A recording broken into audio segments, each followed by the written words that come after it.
Hello there folks, I'm Dan Brown from Sort of Interesting, and as the camera slowly pans down here, we're going to take a look at my lovely big Beano book collection. Now, I've had a lot of questions about these, as these frequently appear in the background of my videos when I'm doing reviews and things like that. So I thought I'll finally just give a quick word on these, as I have had an awful lot of comments about them in the background.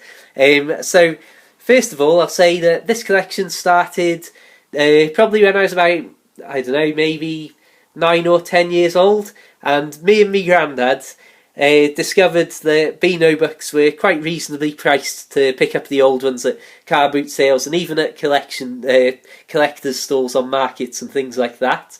So, as being a big Dennis the Menace and Roger the Dodger fan, I was obsessed with the Beano back in the day, and to some extent still like to have a flick through every now and then.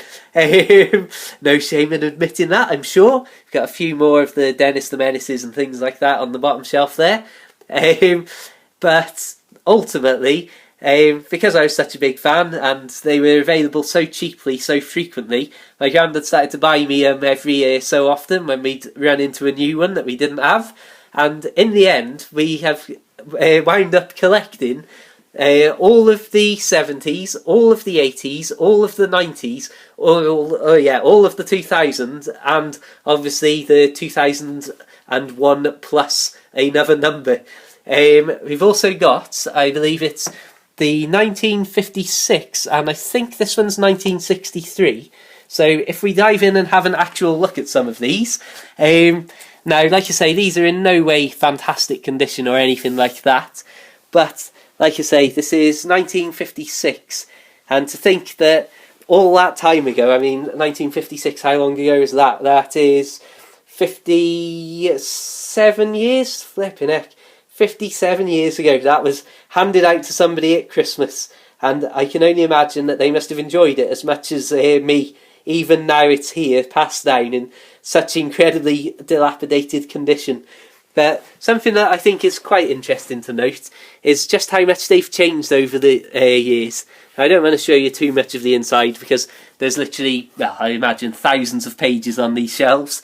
But there's like characters have come and gone, and what you find in the old Beano books that you don't in the new ones is they had these stories that were proper good chunks of writing, and as you can imagine, who wants to read all that as a kid when you've got pictures and comics to look at?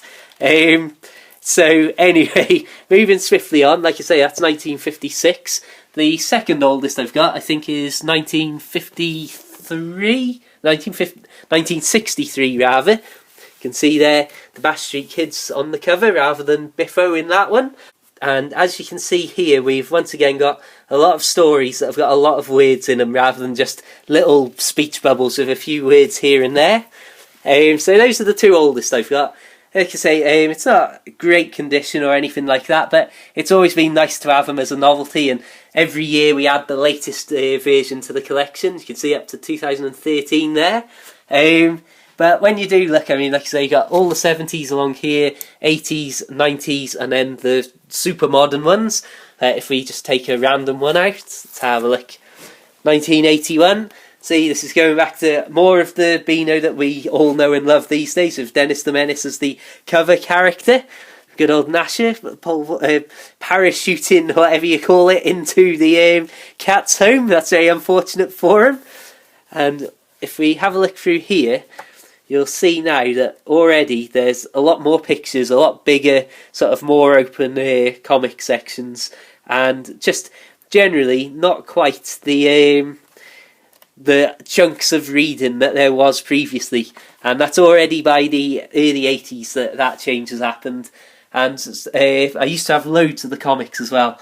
And what I've noticed over time is that the some of the different annuals take the older comic strips and reuse them as extra things. I mean, that's sorry, I should explain that properly. That's what you see in things like the Dennis the Menace annuals. A lot of older strips that I've seen in very old comics that I used to collect have shown up in the different annuals. So it's quite interesting to see how things get cycled around and used years later. So if you see a comic strip once, it's not gone and forgotten, and they obviously have a big store. I mean, I cannot imagine the library that they have got built up of all of the comics they've ever produced. So yeah, really, like I say, this is just a completely random look. You'll see that the more recent ones have a slightly taller build as well, and it's either just the effects of time, but you can see as well how some of these books are a bit chunkier back in the old days as they start to thin out in the recent years. And I don't know, for argument's sake, let's have a look at the most recent one that's about to be outdated with the next one. And, well, 1938 to 2013, 75 years of laughter. Lovely jubbly. And obviously now you've got all your super duper colour pictures, and God, it's the sort of things that we could never have dreamed of in the old days. Not that I was actually around for the old days for the pre-colour versions. So anyway, thank you very much for watching. That's been a completely random video just to answer a couple of the questions that I've had about all of these Beano books that are in the background to my other videos. So thank you very much for watching once again. Make sure you check out my other videos for loads more random videos like this, loads of notebook stuff, loads about my life living on a narrowboat, and of course make sure you check out my book called The Narrowboat Lad on the Kindle. But until the next time, subscribe, like the Facebook page, feel free to add me personally on Facebook and Twitter, and until the next time, have a fantastic day, and I'll see you around soon. Farewell.